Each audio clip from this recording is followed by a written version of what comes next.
Hey, welcome the one person who's Are watching we live. live on Facebook right now? Because I It can't says, get it up. says we are, and that's what she said.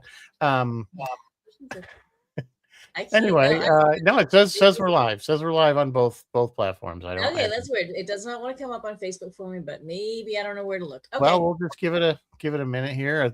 I assume the one person watching is you. No, I can't get it up. Oh, so one person. Hello, one person.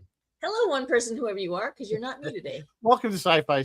Still, it is 7:00 on Wednesday, and this week we decided. I decided because, for lack of a better idea, we're going to just kind of go over all the new stuff that's out and about, And there's a lot of new and stuff. there's a lot of stuff we were just talking about. There's a lot of good sci-fi out there, so we're going to bring up maybe some stuff you hadn't heard of. Maybe you have. If there's something that you guys are aware of, maybe we don't mention, please put it in the chat because we always like to find new things. There's a lot of so many streaming services out there. There's some shows I think that we just get buried and we never hear of because they're just on an obscure streaming, but they probably were good shows. So anyway, but before we get into that, I think we got news. There's three people We have a veritable. I still can't get it up on my Facebook. I have a veritable potpourri of news. So let me pull that up for you guys. All kinds of news tonight. First of all, can I just say that Marsha Lucas, former wife of George Lucas and editor of Star Wars, and other good movies, has passed at age 80. Marsha had a number of accolades in the editing industry, her most famous being the Best Editing Academy Award for 1977's Star Wars, which is an accolade that still doesn't really capture the extent of her work. This is the woman who edited Taxi Driver. She did American Graffiti. She had a little. She didn't really edit Raiders of the Lost Ark, but she had a little input on it. Yeah, and if you haven't seen Saved by the Edit, go now, run to YouTube and watch that. And it explains how Marsha saved Star Wars and Marsha designed, like Marsha created the Star Wars we know and love today. Yeah, absolutely. She. I wonder if the Star Wars would have even had it, because if you watched what was the original edit, it was pretty bad. Yeah, it so was. I wonder, if we would be here, talking about Star Wars, almost 50 years later, if she had done that. Yeah. So hey, Jeff's here. Bill's with us. Hey, Brian from Tampa. Thank you for joining us. Hi guys. So okay. Anyway, what else you got? I got tons more. Last November, we learned that Amazon MGM was going to bring Stargate back. We were all excited, but now Variety has confirmed that the Stargate project has been axed at Amazon. According to trade sources, Amazon execs were concerned that the guy who was running it, his take on the series would not have broad appeal beyond the franchise's already dedicated fan base, which tells me he was really zeroing in on on Stargate lore, which to me sounds good. Right? That sounds good. I don't know what you think, Rizzo. I agree. I think that's where I think networks go wrong when they reboot things or they try to do spin-off shows.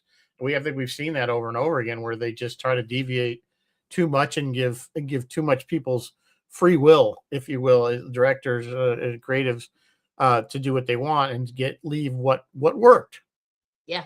Why these franchises are as popular. There's a reason those franchises were as popular. Stargate, I think, probably has some wiggle room. They did a lot of spin-offs that worked pretty well. Yes, they did. Yes, they did. So I think there's always room there. And the interesting thing is, if there was there's another, you could reboot it in a different way. There was actually 3 novels, I think, that were written based off the movie, not SG-1, and they're completely different than SG-1's continuation of the story, if you will. It's a completely different story of the Stargates, and kind of it does extend more. There's more activity on Abydos, that kind of thing. But it's an interesting different take. The Earth doesn't have all these friends, We try to fend off the baddies with space shuttles. Yeah, it doesn't really work very well. So anyway, but they were interesting books, but they weren't, again, they were not in the SG1. So I guess that's the thing, is it Stargate movie universe or SG1, which definitely SG1 drew right from the movie, but It did. This doesn't specify. It just says Stargate TV series, so I don't know quite where it was. Atlantis was, where was it? But it's been axed, so I guess we're not doing it. Oh, go ahead. No, I was going to say the other thing with Stargate is they did flesh out the whole Stargate lore so much. Yeah, they really did. They did. I don't know what else. That show. It was very good in its day. In its day, it was good. It was fun. I really loved the universe. Okay, moving on.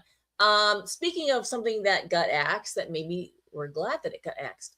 The creative minds behind Star Trek the current new Trek, so let me be real clear on that, have revealed that the biggest regret has been not getting the chance to do an episode that would have explored what might have happened if James T. Kirk had decided to remain in New York with Edith Keeler. The original series show, City on the Edge of Forever, they wanted to do a spin-off on Strange New Worlds. They did plan to actually bring back Shatner for it. Strange New Worlds showrunners Akiva Goldsman, who has since, and Alex Kurtzman, but Akiva has, I think, since passed, had told Polygon, they confirmed that they've been working to make Shatner's return possible and had even penned a few scripts already for it. Strange New Worlds Season 4 will start streaming on Paramount Plus on July 23 without that episode, obviously because they decided not to do it. Rizzo, are you breathing a sigh of relief? Yep. Me too. Again, it's like every time they go back to the original series and try to do something like this, I think it's more of a lame attempt to draw in our generation and and boomers, so to speak, that are fans of the original show. I think it's an attempt to pull those people over and say, "Oh, look! Oh, they did a thing from. Isn't that cool?" But it just always falls flat to me. It doesn't seem sincere. It was like when Discovery did the Guardian of Forever. And I was literally throwing stuff at the TV because it was like, come on, that was so weak. It was just so lame. The way they did it was writing. It was so lame, and it was just, and they were just using it as a device to fix stuff. Like to fix their own bad writing, in my opinion. Exactly. So thank God they didn't do it. We know he couldn't stay with Edith Keeler. We knew that because it changed the entire universe. Edith Keeler must die. So for them to but here's the thing: for them to even think that Kirk would do that is the screw up. For them to even think that Shatner would come back and do it. Bill, I don't know. I can't say that whether Bill Shatner would do it or not, whether, it's a paycheck in it. Yeah. But not that he needs it. But I don't know if he would. I don't know how he feels. I really don't know how he would feel about it. But I just don't see as the character of Captain Kirk. He knew. Ship. He was. Yeah. And he would have lost his ship. All those people would be and everything. But yeah. Yeah, but I mean, he wouldn't put the entire universe in peril or change it for his own personal. It's not working for me. All right. So anyway, let's do moving on. Potpourri. In the potpourri section tonight, Silo season 3 is coming on July 3. One new episode every Friday, right through September. We have a new dinosaur movie that's not Jurassic anything. One of the summer kind of fun action movies this year is The End of Oak Street, starring Anne Hathaway and Ewan McGregor. And yes, it has dinosaurs in it. We clearly see them in the trailer, so I don't think I'm spoiling anything for anybody. House of the Dragon season 3. Speaking of dinosaurs, dragons. House of the Dragon season 3 set to open with what they're calling the craziest episode of TV ever made. I will be the judge of that, House of the Dragon, because I've seen me some crazy TV. The Battle of the Gullet. I've not read any of this stuff, so I don't know what Battle of the Gullet is. That's all coming to us on June 21. We have 7, well, more than 7 if you count End of Oak Street. We have 7 new sci-fi and fantasy movies coming out in 2026. Masters of the Universe, Disclosure Day, Supergirl, The Dog Stars, Spider-Man Brand New World, Avengers Doomsday, and Dune Part 3. All of that coming to a theater near you this summer. Reports are claiming that there will be 2 Wolverines with Deadpool in Secret Wars. Everyone's hoping it's the Calvarine. That would be awesome. The creator, an older sci-fi movie, is a cult hit described as Rogue One meets Blade Runner. That's leaving Netflix, guys, on June 20. So if that's something you're interested in, watch it before it leaves. Star Wars Starfighter, starring Ryan Gosling, has wrapped filming and is now in post-production. Its release date is set to May 28th. Finally tonight, Rizzo, you sent this article to me. Let's discuss it. We now have word that a new take on John Carpenter's Escape from New York. Now, this is from the part of the news that I call Back to the Well. We're going back to the well. John Carpenter's Escape from New York is officially moving ahead at Studio Canal. The project now has a director. THR reports that Zack Snyder, yes, of the Snyder version, Justice League, Man of Steel, Rebel Moon, will write and direct. And this is with Stone Quarry Production Company. Okay, great, whatever. But John Carpenter is on board as an executive producer. And of course, there are always rumors. There are rumors that Kurt Russell will come back to reprise Snake Plissken. What do you think about that, Rizzo? Good, bad, or indifferent? So is it a sequel or a remake? No one knows. Well, how can you have Kurt Russell as Snake Plissken if it's a remake, unless Snake Plissken is now? Well, he could. Yeah, it wouldn't have to be a sequel because he's old, and he'd have to just pop in and be like, "Yeah, I used to do this." Oh, he's not. Oh, so he's just so it's not a remake of the original story. Then it's like it's like Mad Max Fury Road, kind of. It's adjacent. Yeah. I don't know, man. Kurt. Yeah. Okay. Well, first of all, I love Kurt Russell. I mean, he's just been such great stuff over the years. Does the question? It begs the question again, though. Does this movie need to be remade? The attraction of the original movie wasn't that great a movie. It was the camp. No, it was bad. And it was the camp of the movie that people loved. It was so campy, and he was such a cartoon character. Well, yeah, if John Carpenter's on board, maybe they're going to recreate that. So will that play to the modern audience? We all got that. This is what I'm saying. So you'd have to do something to make it even marketable. You'd have to do like what they did with Judge Dredd, where you had the Stallone version, which was kind of tongue in cheek and goofy, and then they had the Carl Urban version, which was also very good, but it was very dark and very serious. Yeah. And I think if they do that, if they say, okay, we're going to take the camp out of it. We're not going to try to be the original movie and just be another kind of retelling of this story in a very serious, dark way. Yeah. It might work if it's done well. Bill, actually, Mary Sotak is saying that going back to the well is not necessarily bad if it's done well. Unfortunately, it well. is. Mary, a lot of wells in there. A lot of wells in there. I don't disagree with that at all. I think that's accurate. It's seldom done in a way that satisfies the viewers. I mean, I guess Top Gun Maverick, we all kind of Top Gun Maverick was all right. We rolled with that. We were like, whatever. It was okay. It was good. It was entertaining. It was about what you expected. It wasn't. It was about what you expected. I mean, was that going back to the well? That was really. I mean, it was in the sense that it was a sequel. It wasn't a remake. We dragged back Iceman. So, I mean, what's our definition of the well? Is it remaking or is it sequeling? Yeah, I guess that's a good combination or, some. So, I think it would have been worse if, like, they didn't have Tom. I was going to say Tom Hanks. Not Tom Hanks. Tom Cruise. Tom Cruise. Sorry. Got my Toms mixed up. But if you didn't have him, you know what I'm saying? And I think it was great that they got Val Kilmer in there. It would. I don't think it would have been. It wouldn't be the same movie. Like if they tried to make the same movie, but now it's like it's Maverick's gone and it's his son or something. Just like exactly. He was. It would have been. I have bemoaned Hollywood's recent. Maybe it's not recent. Maybe Hollywood's always done this our entire lives, and we just didn't notice it until now. Hollywood loves to go back to the well. That's their favorite thing to do ever. Like, why come up with something original when I could just keep spiffing on? Well, because it's a money grab. Because they know that certain franchises people are going to go see they're going to get a certain amount of money regardless of how bad it is. I think Oh, they're wait, starting put to this- learn that that's put not this comment necessarily up. the case. Bill just said that Wrath of Khan was going back to the well. I don't know, man. That was an original screenplay for them. You mean the original Wrath of Khan, or are we talking about the JJ Trek version? Oh yeah, what are you talking about, Bill? Which one are you talking about? Because I thought JJ actually, I is think going I back think to I the think to put the original with to Will, we're talking about the original Wrath of Khan, you know, the 80 whatever version.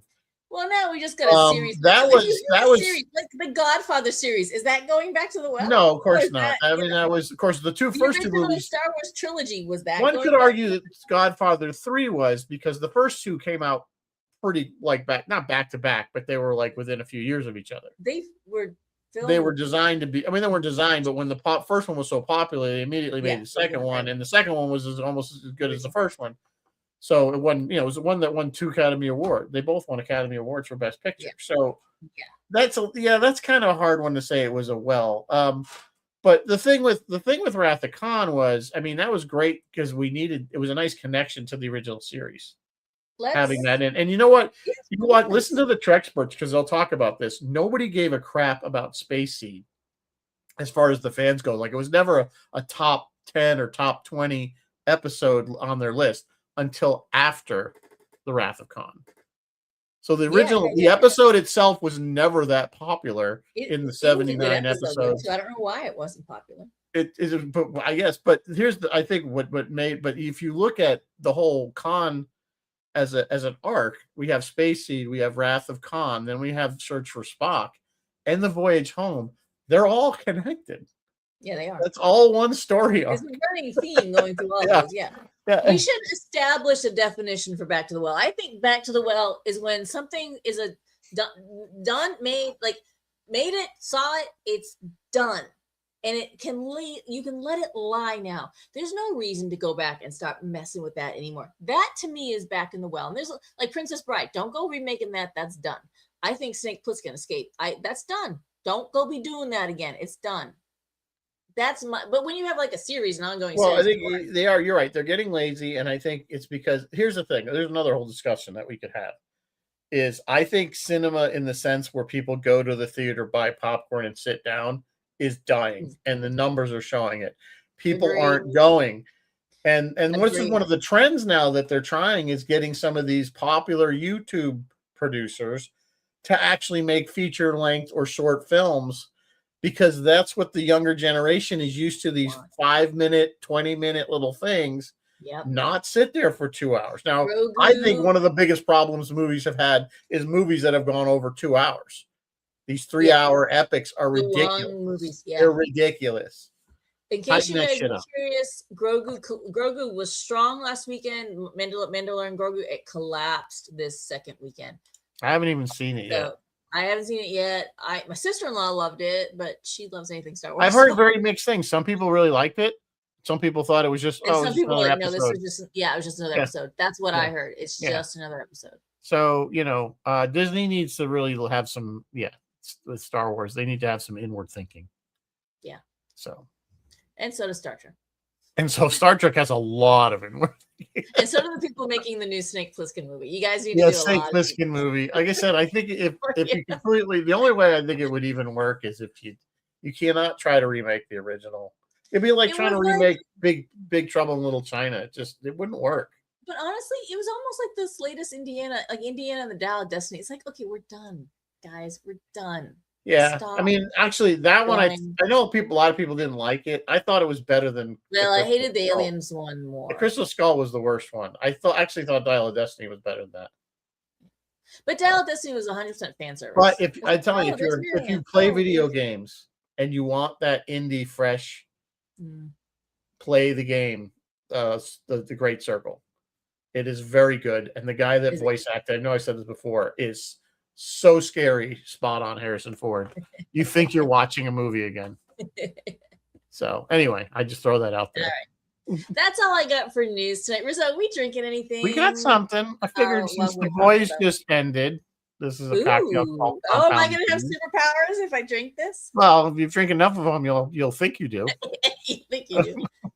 The rum, blue curacao, lime juice, soda water, mint leaves, and blueberries. Really, and a lime wheel. It's really pretty summer cocktail. Like you get your rum, I assume that's Bacardi since it just says rum. I assume it's white rum. And blue curacao doesn't have a huge lot of flavor. It's citrusy, but it's there for color. So lime juice. So yeah, you could probably, if you wanted to make it even sweeter, you could probably substitute that for the soda water for ginger ale, something like that. I love how 6 blueberries, not 7, not 5. 6 Specific. blueberries. Got to be 6. Shouldn't it be 7? Right? I will not drink this compound because if it's about the 7 from the boys. Yeah, you know what? Actually, should be 7 blueberries. Anyway, I didn't make it up. I just steal the stuff. Oh, that's funny. So, all right. Anyway, so new sci-fi that is coming out. Well, let's start with The Boys since that just ended. We'll do the 2 that just ended, which is The Boys and For All Mankind. So The Boys, they're what 5 seasons? Is that what I'm right? 5 seasons for The Boys. 5 seasons for The Boys. We're on 5 now for All Mankind. So yeah. So there's one more For All Mankind. So The Boys, those of you guys don't know, this is sort of a dark, I'll call it superhero story, where the scientists have invented basically a drug that will give people superpowers, and some of them are very bizarre superpowers. So this, if you guys have never seen it, it is not for the faint of heart. If you do not like gore, shock video, there's a lot of blood. There's a lot of weird sexual stuff. It's weird. So, but the one thing I will give these guys, first of all, Carl Urban plays the main character of Butcher. He's trying to. It's basically it's a tale in corruption, fascism in a lot of ways. It's a tale where absolute power corrupts absolutely. And so Butcher plays the main character. He's trying to stop these guys, even though they act like they're superheroes but they're really not very nice in their private life. They're not very nice people. So Carl Urban plays that main character, and he plays it amazingly well. But again, each season, like you watch the first season and there's shock value to it. Like you're like, oh, I don't believe they just did that. And each season you're like, they can't get any worse. And Amazon's like, hold my beer. Pretty much. Yeah. Amazon was like, Krypton, you have carte blanche. Go ahead and do what you want. It's like unbelievable, some of the stuff that they do. And it's just, some of it's hysterical, some of it's disturbing. But it is very graphic. So that's all I'm going to say. I thought the show was great. I thought the story was actually very good. Even taking out the goriness. It wasn't just there. Well, it was gratuitous, I guess, to some degree. But it did fit. It did fit what was going on. Like I don't think it was usually done just to have it in there. Some of it probably. It's got a very good cast. Of course, our good friend Giancarlo Esposito is in there. He also has a major. He plays kind of the CEO. Giancarlo. I know you just like to say his name.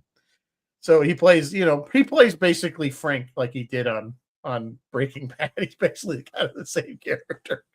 But then So I don't know. What do you've seen it? I mean, what are your opinions on this? Yeah. Loved it. There was social commentary woven in there that would just like sing ya. Like, you know what I mean? Like it was just, some of it's very poignant. Some of it's very poignant. Some of it was very pointed. I loved that show. I'm sad it's gone. I know there's some spin-offs, but I don't hold that much right. hope. There was at least, there's one that's done that was called Gen V, which is like a college. Okay. It was more for the millennial type or Gen or Gen Z, but it was called Gen V for the V is the drug that gives people these powers. So there was like a basically university of superheroes, and they had their own. It was connected kind of loosely to the main storyline. Yeah, they were woven in. They did kind of make some connections in the last season. There's supposed to be another show coming out as well, right? It was The Boys in Mexico or something? Mexico, which seems really weird.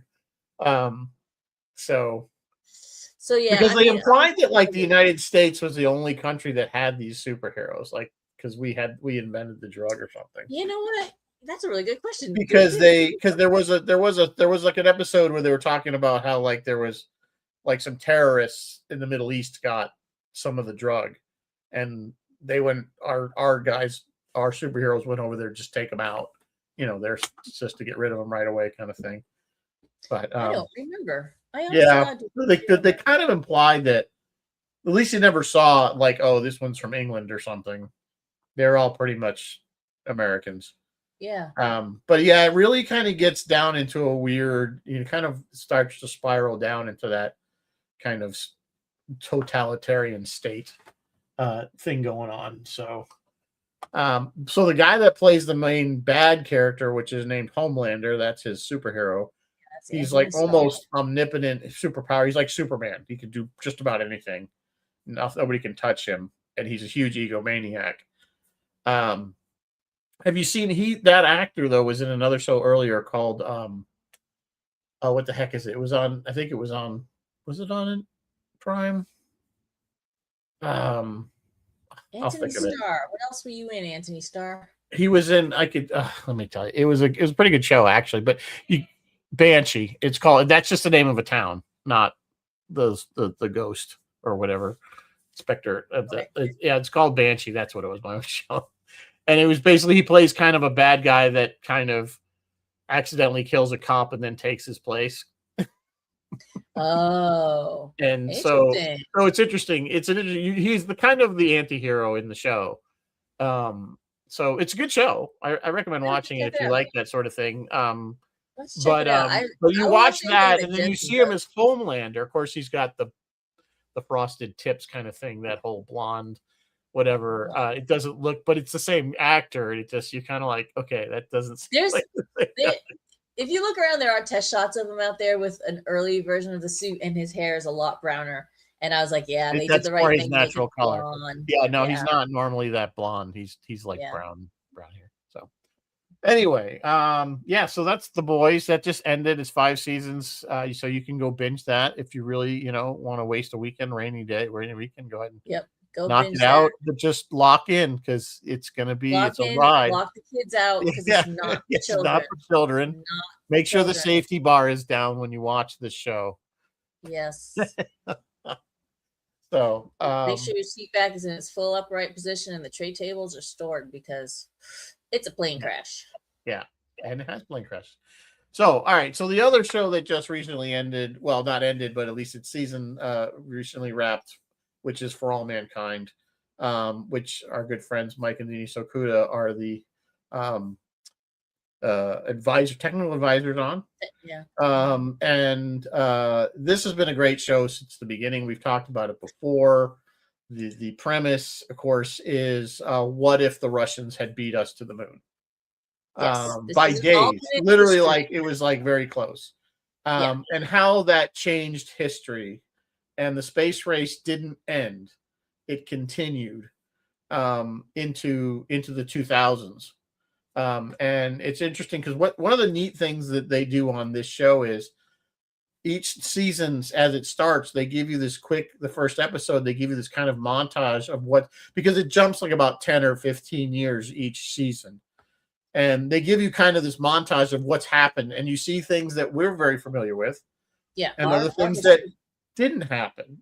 Yeah. But at least it anchors you in time. So but it gives you an idea of the differences. Now, this is just, of course, it's this time we're with Clinton and Bill Clinton and all those guys. Okay, now it's this time and we're with but it's like different people were president. Something like that. There's like different, like I think Al Gore actually won in 2000. Yeah, I think there was an Al Gore montage, So there's that kind of thing.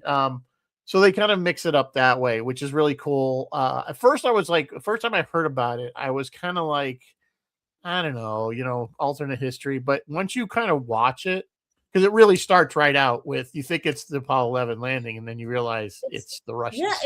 Yeah, it sucks you in with the historical details. But then, of course, as the seasons go by, we're diverging more and more from history. I mean, they still try to anchor it back. But more and more stuff is happening in space. It's so divergent, but it sucks you in. And next thing you know, oh yes, we're going to Mars. Okay. Yeah. So eventually they move. Yeah, moon base. It goes pretty much. Moon landing, moon bases, political unrest, and then the race to Mars, and then developing, we're excuse me, on a Mars. colony on Mars, and then of course rebellion on Mars. And then rebellion on Mars. Yeah.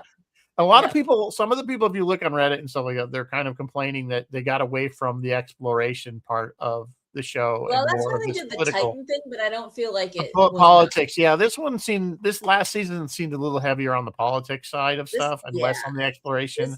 And like the relationship, like the kid, Ed's grandson, and his girlfriend and their involvement in all the politics. Yeah, so it was like, part of it. I mean, it was still good. Like, yeah, no, it was good, whatever, but it was still good. I think it does need to wrap though, because I'm like, where do you start taking it now? You know what I'm saying? You colonize Mars. You know, what are you going to do? You guys. The guy that plays Ed, and I can't think of his name off the top of my head, he did a Reddit Ask Me Anything, and most of the questions had the picture of the Futurama head in the glass, head in the bell jar. Well, no, we know he died. Season. Yeah, his name is Joel Kinnaman. Joel Kinnaman. Yes, thank you. Yeah. He was one of the longest as far as, I mean, there's been several, characters that have been steady throughout the entire show, but he's certainly one of them. Of course, spoiler alert, he does pass away because he's like in his 80s. Yeah, he's in his 80s. They did a really nice job of his death, by the way, as far as honoring this man who is, was the first American on the moon. No, he wasn't. I think Armstrong still was. He was going to. So it starts with. They referred to it. He was in one that got botched, and he had to pull the. No, he was. So he was like Apollo 10 that was just supposed to fly the LEM around the moon and never land.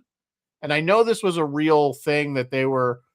Like the astronauts, they asked them, did you consider just going for it? You know what I'm saying? And landing and, and not following which of course they all say, no, we would never do that. But in this character, he plays Ed Baldwin, who he's flying the LEM around the moon. And this is before the Russians landed. And he's like, I could see it. I can just do it. I can go and we'll be the first one. I think they realized the Russians were close. Yeah. And then they didn't because they were going to wait for Apollo 11. But between Apollo 10 and Apollo 11, the Russians landed. Now, in reality, the Russians weren't anywhere near a moon landing. I mean, we thought they were because we were way ahead of them. But which informed then his daughter's storyline when she goes to Titan and she kind of jiggers the system to make them go to Titan. Right. Again, that was part of her. She's like, my dad always whole life, and then her dad always regretted not just going for it. But we all know, and I'm sure Doc would have backed this up, that no astronaut would ever jigger the system, deviate this. That's true Hollywood drama. That's we needed it for the story to happen. So, well, she paid for it, kind of, when you think about it. Yeah. Well, she's dead. They landed. Or we assume she died. Yes, I might be missing an episode. Spoiler. You didn't see the last episode? The very end of the last. I might have missed the last episode. Did Kelly die? What? I don't remember. Okay. Spoiler alert. I'll watch it. It's all good. But anyway, so that's For All Mankind. But its sister spin-off show now starts it. Have you seen I have seen the first 2 episodes. I think that's all there is, right? Okay. Really. I'm not gonna lie to you. It's a lot more depressing. It's definitely okay. So this is the same story, but from the Russians' point of view. Yep. And it starts right back with the Apollo era, so to speak, for lack of a better word, with Vostok and Soyuz and all those crafts. And it shows you, I don't know how accurate it is as far as, I assume it's pretty accurate, but it's living in Soviet Union where everybody's watched and they literally have everything bugged, and they have people listening 24 hours a day, listening to people. Not every citizen, but they sent a team to listen to them while they were in Paris. Yes. Yeah. So they pretty much followed. So they followed up the first moon landing with a first female on the moon, first woman on the moon. So that was like the next episode. And of course, she kind of started babbling something that was not written down for her. So they literally were going to replace her with a look-alike and say it was her. Because figure most people wouldn't be able to tell, especially back then with crappy Yeah, video and stuff. Most people would, because the woman they picked really did look a lot like. Yeah, they did. When she got into that back of that truck van, Yeah. I was like, oh, yeah. I knew right So away. I was anyway, like, oh god, I know where this is going. so it's definitely a darker. Do you notice though, like, so when they were at Star City, which is Star City is where it's like the version of Russia's Houston, I guess. It's always the colors are very muted. Everything's kind of it's in color, but you'd almost swear it was in black and white. Yeah. Yeah, but it's not. There's color in there. It's just everything's very muted and grays, and they're doing that on purpose to show you how miserable it is. Because when they go to Paris, all of a sudden there's these bright reds and it's jazz vibrant. Yeah, it was like much more vibrant. Of course, they're trying to show you the difference between Western culture and what it's like to live in the Soviet Union. Culture. Yeah. So that's kind of and everyone's ratting each other out. Like it's just it's gonna be season after season of sheer depression. It's not, that's my point. I was concerned that I'm like, because the other one, it was kind of depressing. Americans are like hopeful, you know what I mean? Yeah, like, but there was like more action going on and stuff. Yeah, it was just like, then you get to this one and it's just like it's like 1984 over there, literally. Yeah, it's horrible. So I don't know how long. Yeah, well, interesting to see how this goes. And how they're going to bring in characters. Interesting to see how long Mary Beth can keep up with it, because and here's the weird thing is I love me some good depressing stuff. I really do. But this one just I love being depressed. Woo, this one's a little bit much. That was like the HBO did this special on Chernobyl. Have you seen that? Oh God, yes. I couldn't watch more than I watched like 2 episodes of it, and I'm like, this is so depressing. I can't watch. I bailed on that one too. I knew like where it's going, and you're just like, oh God, all these people died. It's like, yeah, it was not a feel good movie. All these people die, and the Russians covered it all up. So that's what I'm afraid that might happen with this, is that people will lose interest in it because it's so dark, and it's not. It's very depressing. But we'll see. We'll see. I'll give it a shot. I will give it a shot. And Mike and Denise Twitter are also technical advisors on this one. Yeah, they are. They absolutely are. Unless they're going to give us some hints on how to live under a totalitarian regime, then I might tune in. But I don't think that's going to happen. So we'll see. But anyway, we'll give it a shot. I prediction, Great Karnak. I don't see it going 6 seasons. I don't either. I don't either. I don't think it has. I predict 3 seasons of it. Only because I think they're going to burn out. Because once I think they get to the point where, because by the time they get to Mars, they're working with the Americans. Yeah, there's that whole M6 thing. So like they're gonna bring it right up to where what's his name is the governor of Mars, right? The Russian guy. I don't know. I have no idea what their plan is. And I'm because they sure can't deviate now because they are the sister show. From, no, they have to. Yeah, they can't. They have can't. to follow For All Mankind. Right. Yeah. So they have to follow the same. They better happy up because the things get better eventually in For All Mankind. So they have to get better in Russia. I mean, that's just the way it is. I don't remember. And that's a point. That's a good point, though. That's a difference that the Soviet Union never collapsed in the early 90s like it did in reality. It's still in existence into the 2000s. Yes, I was actually just thinking about that. What in the fake history part of For All Mankind? What does happen to the Soviet Union? I don't remember. They don't. It's still there. It's still there. It's still there and operating. We just don't get a lot of insight. The only time we got insight into it was when For All Mankind was when Margot was over there helping them, and it was the other Russian lady. So I mean, it's clearly still not a happy place. No, but I can't do 6 seasons of that. Sorry. So we'll see. We'll see where it goes. We'll see where it goes. I think it's a bold attempt, but I don't see it going 6 seasons. I don't either. All right. So that brings us. What else we want to? So I want to point out something. Apple has been kicking. I mean, knocking stuff out of the park. They've been Apple is killing it. They have been doing, and I have yet to say. I know a lot of people like Severance. I just couldn't get into it. But everything else I've watched on, and not just their sci-fi stuff, a lot of their other shows have been great. They've had so many good shows. I mean, have you watched Ted Lasso? Yes, I have seen Ted Lasso. Loved Ted Lasso. Well, I mean, how do you not love Ted Lasso?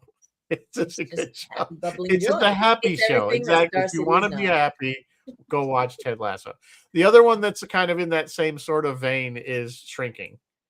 Yes, I watched Shrinking. Shrinking is also very good. Again, Yes.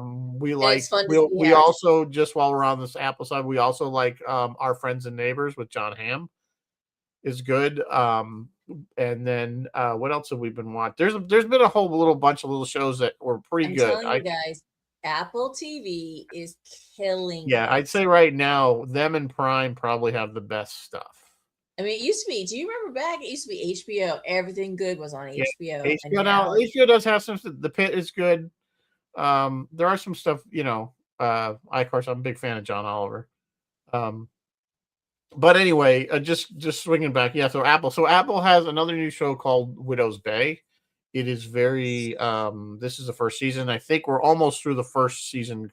Probably what, yeah, I think it's 7 or 10 8. episodes, and we're on Yeah, 7 or so 8. we're Yeah. almost there. It's very Stephen King-esque. It takes But place in this New England little island that is cursed. yeah, They don't really say where it is. I thought it no, was they don't. Maine. You said it was Maine, Massachusetts. I don't know. It doesn't It's really filmed. matter. Yeah, it's filmed in Mass. I don't actually know which state it's off of. I'm gonna. It's Yeah, supposed Maine to be is. in New England. It's clearly a New England little island off of the New England coast somewhere. But you're right. It is very, very Stephen King coded, but it has a wicked sense of humor. It does. It's funny and kind of horror funny in a way. Horror funny, yeah. It's And quirky. very At first, quirky. I was unsure. I'm like, "What is this show?" It's Clues weird. everywhere, stuff woven in everywhere.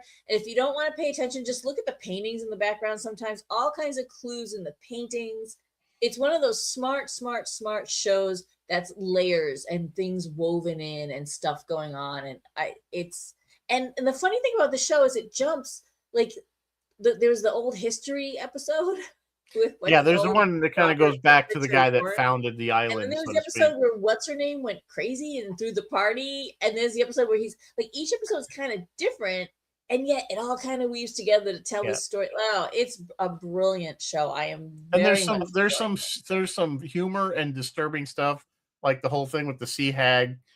Yes, that was very disturbing. Clown. When he was in the crawl space and the clown. Oh, there's the serial killer clown guy. Yeah. Who's a ghost So now. good. This is all stuff that happened in the past, but they recur. This whole island is cursed. And they say if you're born there, you can't leave. If you leave, you die. Basically. That's kind of so. There's if you leave, and you die. and the basic plot is there's this guy who's the mayor, who's kind of this nerdy guy who's trying to get the town as a tourist spot, like a Nantucket, the next Nantucket. Or and so he's he's trying to do events and get people to come to the island. And there's the one old crotchety guy, the actor he's been in a ton of stuff. Stephen Root, yeah, he's been in a ton of stuff. He's so funny, but he's like telling them you're crazy. It's just going to end up with people getting killed. Then he's trying to tell them the whole lore of the island, and of course he's not buying it until he actually starts experiencing a lot of it. And did you see Stephen Root? Well, we had already met him, but the scene where he comes to the mayor's office and there's the chalkboard with the shark. Like there's so many Jaws references. There's a lot of Jaws references. Yeah, there's a lot of Jaws. It's just so good. Yeah, guys, if you can go check out Widow's Bay. 10 episode 10. Yeah, I think it's 10 episodes. Smart television. Drops on Wednesday nights on Apple Wednesday TV. nights. I love TV that's well written, and this is a great example. Right? Yeah, this one again. I was kind of off the trailer, and I was kind of like, I don't know. We'll see. We're kind of always like, what do you want to watch? I don't know. What do you want? Well, let's just try it. We just started by comparison. We started Something Very Bad Is Going to Happen, which is another Duffer Brothers one, and it's more straight horror, and it's not as clever. It's not as much fun to watch. At least Widow's Bay keeps you watching, keeps you looking for stuff in each scene. The others. Yeah, I think you brought out a good point. Each episode's kind of different.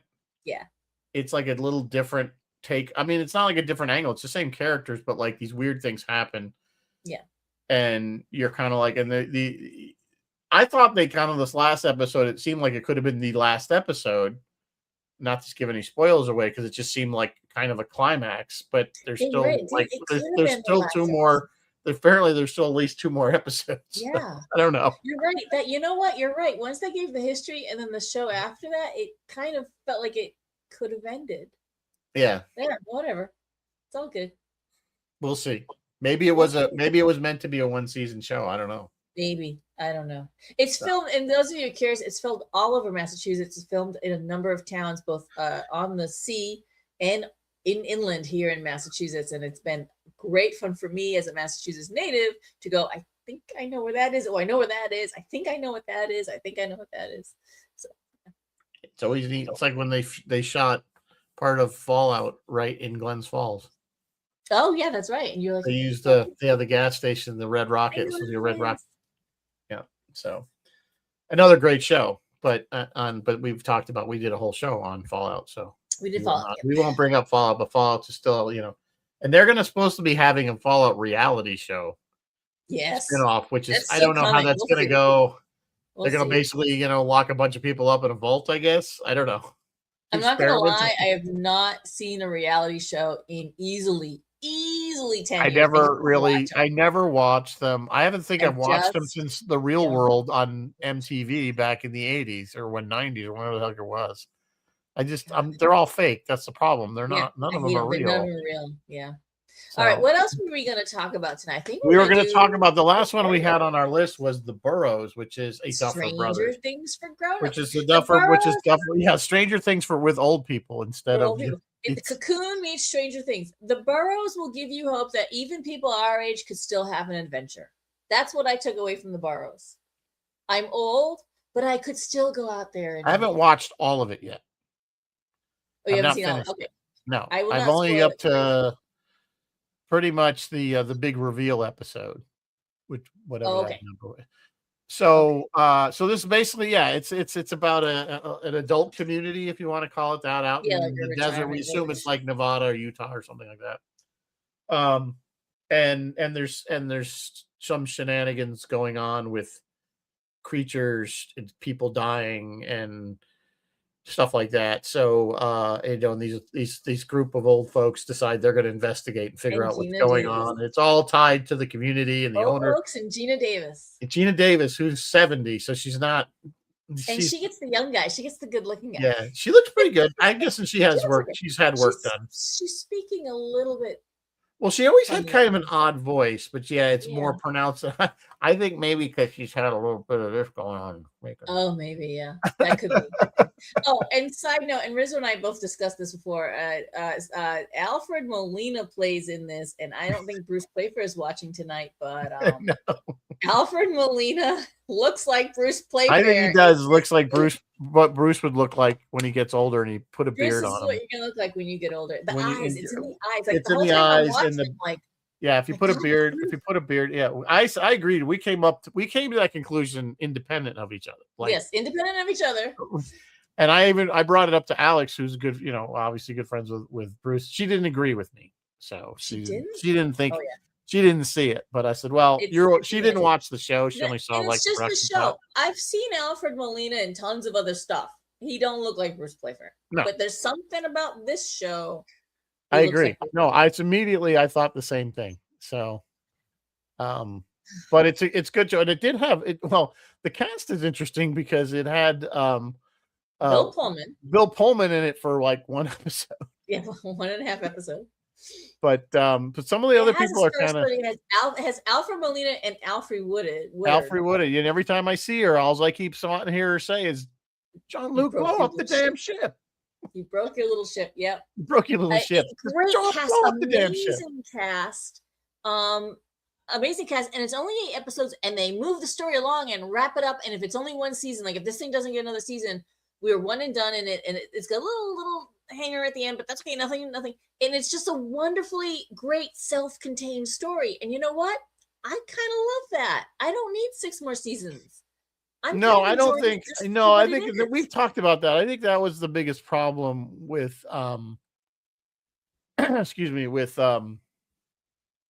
with Stranger Things is it went on too long. It went on too long, and I think that's when it just and of course there was also the biggest problem where they had 2 years. They had 3 years off in the middle. 3 years between seasons. It's just the kids were having babies and sending them off to college by the time they got around to finishing up the show. But Yeah, Bill, you got to watch it. Don't just look at the You pictures don't of just it. look You at a don't. You got picture. to You gotta watch it. watch No, it. I think you'll see a little bit of Playfair in there. You'll see Playfair, yeah. An older one. Give it like in 10 years. Somebody else watch and tell me. Anyway, yeah. I mean, we just came. Like I said, we both had the same reaction. So I don't know. But anyway, it's worth watching. I haven't finished it yet. I think I only got it's only like 8 episodes, right? I think so. I think I got like 1 or 2 left. Yeah. To watch. I'm actually frozen on Facebook. I can see and hear you now, but you're frozen on my side too. Oh, that's weird. That's great. Okay. I'm frozen. Well, at least it's not a completely unattractive picture. Like you're not like in the middle of a sneeze or something. The picture on Facebook's not that good looking. Now you're moving. You're moving again. You're now animated once more. Okay, that's good. So that's kind of what we were going to cover. I mean, any other honorable mentions coming up in July is Silo. This will be season 3. We've talked about Silo before. Another great show on Apple. I hate to say it. There's another good one. So that drops like Apple's early July, right?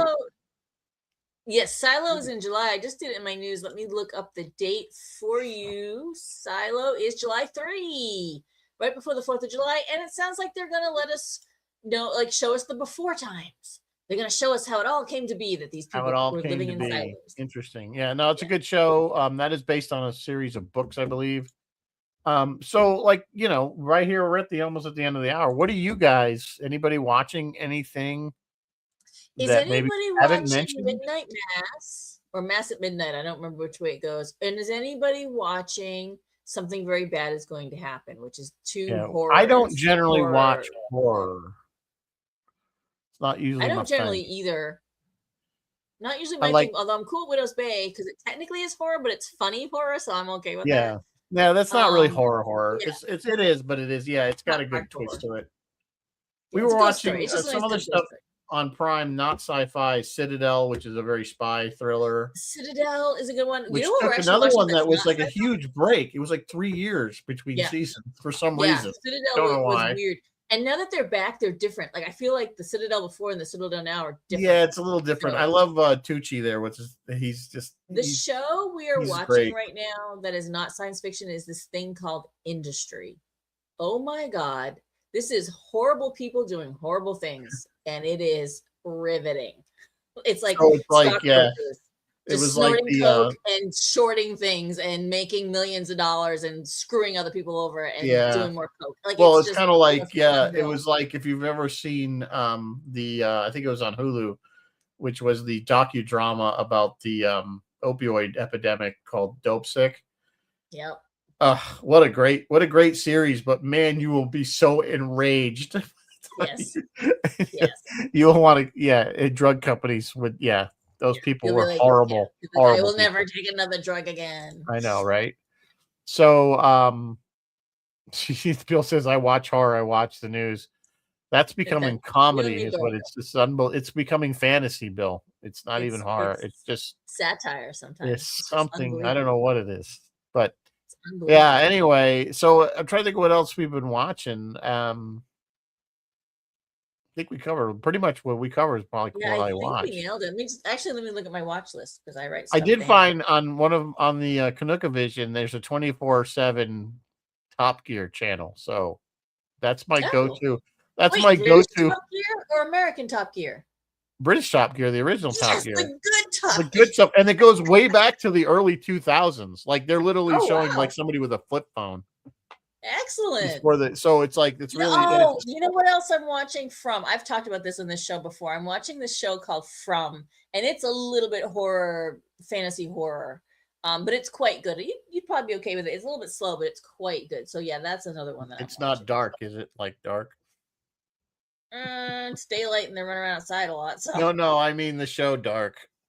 Oh, Dark? No. Well, no, it's not like Dark. But you know what? Dark. There's another show called 1899 that I want to check out. It only lasted 1 season, and Dark? It was apparently the 1899. It's the same people that made Dark, and apparently, and it was apparently it was bad enough that it barely made the 1 season, and they were like, nope. See, really, watch it. Like, I didn't watch it because I couldn't deal with another Dark.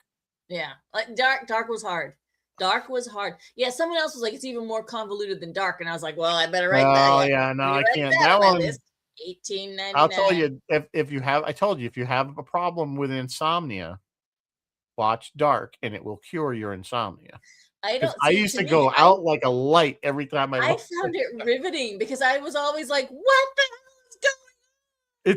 The She's first couple talking to seasons were her okay, but they own started to get. granddaughter. Like she's talking to her own. She is her own I know, because granddaughter. it was What's this happening? weird. But the thing with that was, it was the whole weird thing with, it wasn't just time travel, it was time travel within, and then within traveling between different dimensions. Yes, So it yes. was like So this different time interdimensional shifts. time travel thing that was like, And he meets his future self, and he meets his past. Like it got so convoluted. You needed to have a scorecard to keep up. So of course I'm gonna watch 1899 because I gotta know. well, I you gotta watch see it, it. but I know it, when it came out, people were like, nope. I've got something on here called the Archive 81. I don't know what that is. I've got something on here called the Outsiders. I don't know what that is either. No. So there's lots of good stuff out there. I Yeah. can't. Yeah. We're in a good way, but if it's really, I tell you, if you have to buy one streaming service, I would buy Apple. Yeah. And You know honestly, I what? was almost this close to dumping Netflix, and then I came across the Burrows show. Because really there wasn't anything else good on Netflix for me. So Yeah, I'm not gonna lie. I kind of stick to just a few of those channels. I dump some, partially because they keep raising prices, yeah, and partially because I had reasons. So Bill's Bill's asking if Top Gear is considered reality TV, or were they faking it? I'm like, a little column A, a little column B. There's a great book, Bill. If you want to learn more about Top Gear and the making of the original show, Andy Willmans, the guy that was the producer, has a book called My Motoring Adventures. Highly recommend it. My It's Motoring excellent, Adventures and with I highly Brian, recommend the Jeremy, audio and Richard. version because he reads it. So you have to hear it in the British accent. So he goes through the whole thing from the beginning of how, when they took over Top Gear, because Top Gear was a show before him and Clarkson and all them got into, and it was just a BBC show, and they took it and completely turned it into what we know. And it's this whole path, and it goes all the way through the Prime, Amazon Prime show Grand Tour, right to the end. So highly recommend the book. I do recommend, if you're going to do it, buy the audiobook. On that note, just watch Top Gear. It's so good. It is really good. Even if you're not into cars, it's funny as hell. Especially the later episodes when they do this. It is so funny. But watch the episode on, I want to say it was a Dodge Viper, where Jeremy is just going off on the Viper and like, it was made in Kentucky in like and it's yeah. He's like, well, there's got like an axe instead of like he's so funny the way he describes the Viper. Yeah, again, they all were writers before they were on the show. They're all automobile, like, for magazines and stuff. So that's why they have, but yeah, it even explains how Clarkson ended up with the Clarkson's Farm, which is also a very good show on Prime. It's him basically. If you like Jeremy Clarkson, you'll love this show because it's him bumbling around in a giant tractor. Of course, they had to buy one that was way too big than what he needed, the whole 9 yards. But it is a serious show in the sense that he's really trying to make his farm that he bought work. I found it. So Clarkson, it does work. Clarkson he says the Viper was built in a shed by 17 men who raided a Chrysler parts bin. Its massive engine was borrowed from a heavy-duty truck, the wheels from some pickup, and the body was famously styled by Lamborghini. Comforts: it has no roof, no exterior door handles, and no windows. It's about as comfortable as falling down a flight of stairs. The driving experiences: you don't drive this car, you just hang on. Like he's just so funny the way they're usually pretty harsh on American muscle cars. Very, yeah. They usually Hammond's the only one that really likes American muscle cars, so be it. All right, but they all have good shows, by the way. Clarkson has good shows on Prime, and so does as a Captain Slow there. And Brian May is quite a character unto himself. James May. James May. Wait, not James. Hang on. James May as in Clarkson, May, and him. No, not American Top Gear. British Top Gear. James May. It's James May. Is it James? It's no, James. Brian. Oh, and you know what else? The Stig. Every single episode. The Stig. The Stig, which they explain how they came up with that in the book. how the name good. came and what they originally were going to call it. And then again, there was a whole thing with that. Yeah. So it's interesting. Read the book. It's great. If you like Top Gear, read that book. So anyway, what's Roy got going on? Oh, I don't know. Here, let me look. Oh, I don't Roy know. is celebrating the anniversary of Ross joining the show. It has been 6 years since Ross joined the show. So they're going to be looking together at the 1979 Italian film called The Humanoid, which is a ripoff of Star Wars. Phil will be on the radio all day tomorrow. He'll be filling in for Dennis McNamara starting at 11. Then he'll do the Bill McNulty show at lunch. He's engineering for Steve Matteo from 2 to 4. And then at 4, he has Captain Phil's Planet, which will bring us more prog rock. So, you know what he's doing from 2 to 4? They're interviewing a candidate for Brookhaven's first congressional district. So for those of you from Brookhaven who are interested in politics, that's the show to watch. And then, of course, Friday night, he has Friday Night Freeform.